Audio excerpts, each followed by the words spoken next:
You're listening to In the NOCO, a daily slice of Northern Colorado news and happenings. It's Wednesday, November 1st. I'm Erin O'Toole. Election Day is less than a week away, and Coloradans are already casting their ballots with early in-person voting at dozens of voting centers. Others are using the hundreds of drop boxes throughout the state, or they've already mailed in their votes.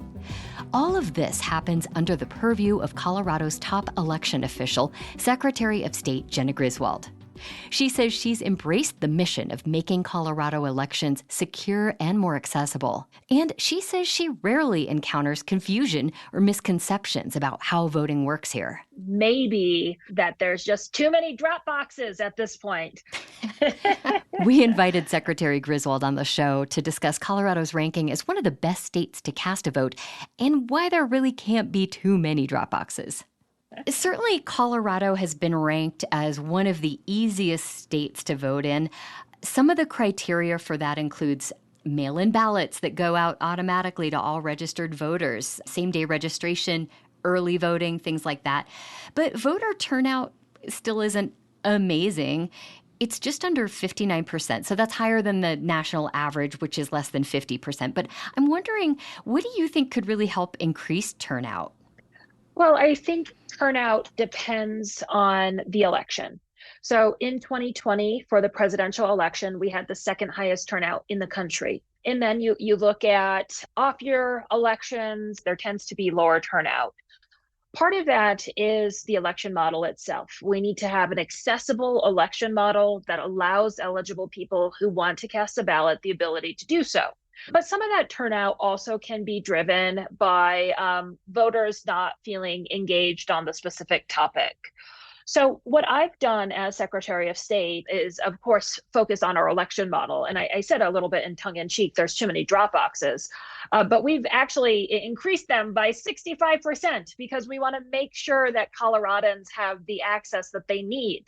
There is no need in modern society to drive a couple hours or have to wait in a 10-hour long line to cast a ballot.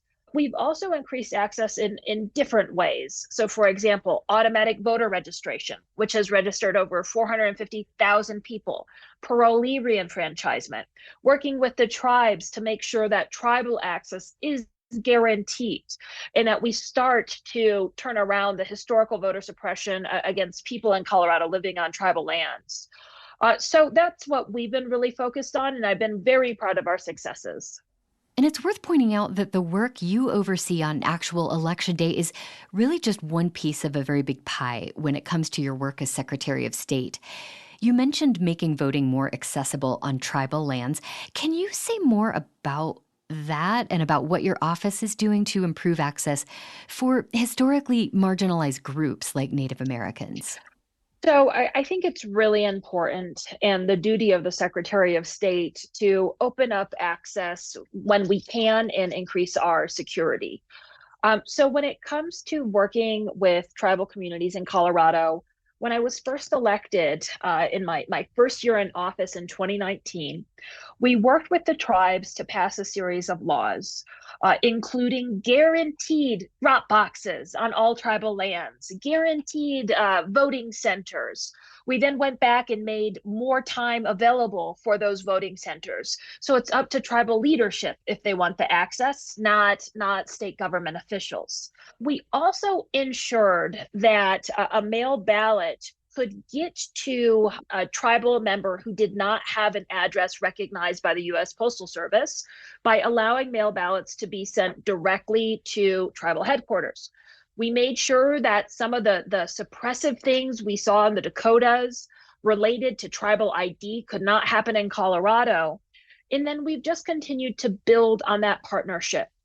Including just last legislative session, running a bill together to expand automatic voter registration to tribal IDs.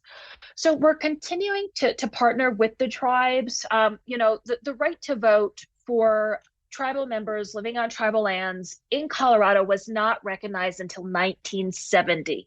And so there has been a history of voter suppression against that group in Colorado.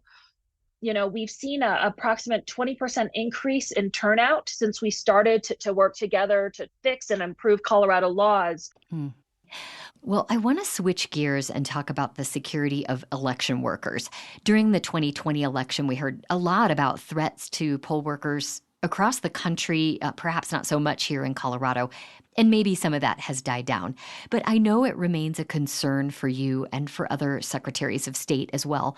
Could you talk about some of your efforts to ensure that election workers here can do their job safely? No election worker should feel that their life is being threatened because they're doing their job. Remember, the vast majority of election workers are election judges. They're volunteers, volunteers that are often paid for temporary work, but they're paired together in Democrat and Republican pairs to have oversight of every step of our elections. And to imagine the amount of vitriol that we're seeing across the country, it's just really inconceivable. And we've not been immune to it in Colorado. A recent report showed that about 1/3 of elected local county clerks have retired or stepped down since 2020. Some of it is from just natural cycles of retirement, but people don't sign up to get threatened to do these jobs. I've led various efforts, including a new law making it a crime to retaliate against an election worker. I also led a new law which prohibits open carry close to a drop box, a voting center, or where ballots are being processed. But also, I've taken a very public stance on this, sharing with people some of the threats against me. Because I think Coloradans need to know if the use of threats and intimidation is being used to try to tilt elections or intimidate election workers. If from that, there's a deterrent effect in itself. Right.